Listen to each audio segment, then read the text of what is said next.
राष्ट्रीय सहकारी संघ के सहयोग से आयोजित 2 दिवसीय नेतृत्व प्रशिक्षण कार्यक्रम जो कि राज्य सहकारी संघ के कॉन्फ्रेंस हॉल में आयोजित किया गया। कार्यक्रम के विषय में कार्यक्रम की आयोजक राष्ट्रीय सहकारी संघ महिला कमेटी की सदस्य अवंतिका साख सहकारी संस्था की अध्यक्ष श्रीमती आशा सेंगर ने बताया कि प्रथम दिवस पर कार्यक्रम का शुभारंभ माननीय पूर्व सांसद श्री आलोक संजर जी के मुख्य आतिथ्य में श्री राकेश चौहान जी, प्रदेश संगठन मंत्री सहकार भारती, महाप्रबंधक राज्य सहकारी संघ श्री संजय सिंह जी, उप प्रधान आचार्य career college Shrimati Anita Bhadauria, GTV Doordarshan की मुख्य एंकर श्रीमती रानी रैक्वार जी, रायसेन से आई नीलम चंद्रवंशी, हंस कौर जी, अंकिता जी, स्वयं सहायता समूह के अध्यक्ष और सहकारी संस्थाओं के अध्यक्ष बहनों ने प्रशिक्षण में भाग लिया। कार्यक्रम के मुख्य अतिथि पूर्व सांसद भोपाल श्री आलोक संजर जी कई उत्तम उदाहरणों के माध्यम से जीवन में सहकारिता के महत्व को महिलाओं को समझाया। उन्होंने कहा कि आज की भौतिकतावादी युग में हमको एक दूसरे के सहयोग का महत्व समझना होगा। कार्यक्रम में पधारे दूसरे अतिथि वक्ता सहकार भारती के संगठन मंत्री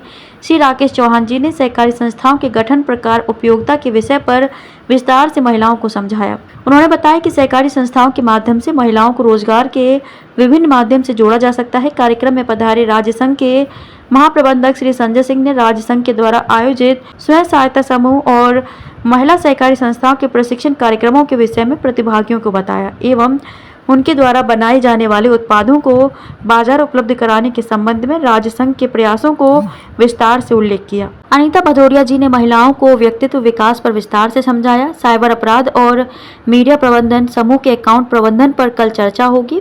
उसके साथ ही किसी सहकारी संस्था की विजिट भी करवाई जाएगी। जी मैम परिचय दीजिए आपका। मेरा नाम आशा सेंगर है। मैं राष्ट्रीय सहकारी संघ की जो महिला कमेटी है उसमें सदस्य हूँ। आज आपने एक कार्यशाला आयोजित किया है, इसका उद्देश्य क्या है? ये राष्ट्रीय सहकारी संघ के हमने सहयोग से ये कार्यशाला आयोजित की है जो कि मेरी सोसाइटी है अवंतिका, वो इसकी आयोजक है। हमारा उद्देश्य होता है कि जो वो महिलाएं स्व सहायता समूह या सहकारी संस्थाएं के क्षेत्र में काम कर रही हैं जिनकी ऑलरेडी बनी हुई हैं, उनको हम आगे कैसे मार्गदर्शन दें, क्योंकि समूहों का भी ग्रेडिंग होती है जो इन समूहों को पता ही नहीं होती, जिसके बेसिस पे इन्हें आगे के फर्दर कार्यक्रम गवर्नमेंट के मिलते हैं। तो हमारा पर्पस उनका प्रशिक्षणों के द्वारा उनकी एम्पावरमेंट करना है। और दूसरा, हम कई तरह के ट्रेनिंग कंडक्ट करते हैं महिलाओं के लिए जो कि रोज़गार से संबंधित होती हैं। तो उन सब ट्रेनिंगों के बारे में भी उनको बताना या उनकी जो भी ज़रूरतें हैं, जैसे कि छोटे छोटे ये लोग उद्योग मतलब घरेलू काम करती हैं, उनको भी हम एक प्लेटफॉर्म देंगे और अगर उनमें आगे उन्हें प्रशिक्षण की आवश्यकता होगी हम वो भी देंगे। मैम, महिला जागृति, महिला स्टार्टअप, महिला स्वावलंबन है, इन तरह से आप काम कर रही हैं आप महिलाओं के लिए। जी, कहीं ना कहीं अभी शायद महिलाओं में इस चीज़ की जागरूकता की कमी है, इसको कैसे पूर्ति करेंगे आप? नहीं, ये कमी नहीं है।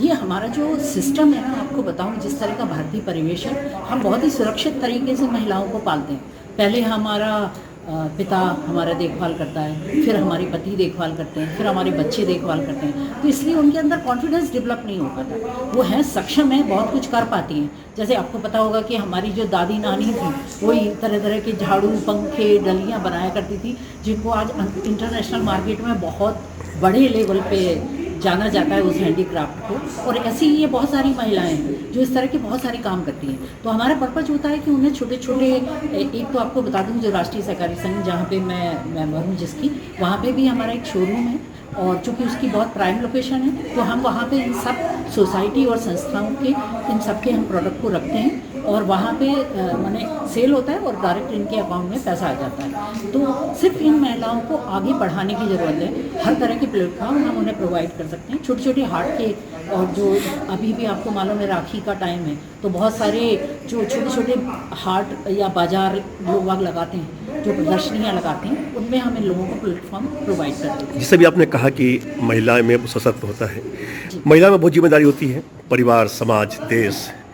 कहीं ना कहीं आज भी फिर भी महिला में एक संकोच है, कैसे आगे बढ़ें? नहीं, तो संकोच के लिए हम फिर उन्हें कैटेगराइज कर लेते हैं, क्योंकि बनाने वाली अलग होती हैं और खड़े होकर कॉन्फिडेंस से बेचने वाली अलग होती है। तो उनको भी हम कैटेगराइज करके, और जो महिलाएं मान लीजिए कि किसी क्षेत्र की हमको सिर्फ बनाने वाली मिली है, बेचने वाली नहीं भी मिल रही है, तो हम उनको तरीके बताते हैं। क्योंकि एक महिला जाके किसी भी जो ब्यूटी पार्लर या बुटीक चला रही है उसके यहाँ सामान रख सकती है, वो खड़ी होकर बेच नहीं सकती।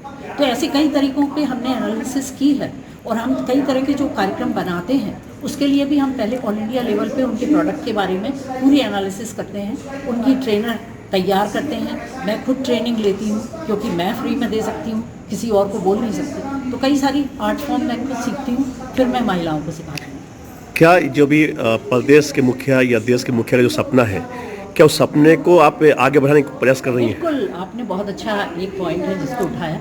आदरणीय हमारे शिवराज सिंह चौहान जी हैं, वो बहुत चिंतित हैं और वो आपको मालूम है कि इसीलिए वो जानते हैं कि महिलाओं के पास खुद के खर्चे के लिए वो सारे के सारे पैसे खर्च कर देती हैं परिवार पे, और खुद की छोटी छोटी ज़रूरतों के लिए उनके पास पैसा नहीं होता। तो ये एक बहुत बड़ा माध्यम है, और ये जो मेरा प्रयास है ये उसी का एक अगला कदम है कि जो उनके पास छोटी छोटी पूंजी होती है और उसका वो सही ढंग से उपयोग कर ले, स्व सहायता समूहों के माध्यम से, सहकारी संस्थाओं के माध्यम से, और हम आगे उन्हें रोजगार प्रशिक्षण देके, बाजार देके, प्रोडक्ट देके आगे उनका हम मार्गदर्शन करें।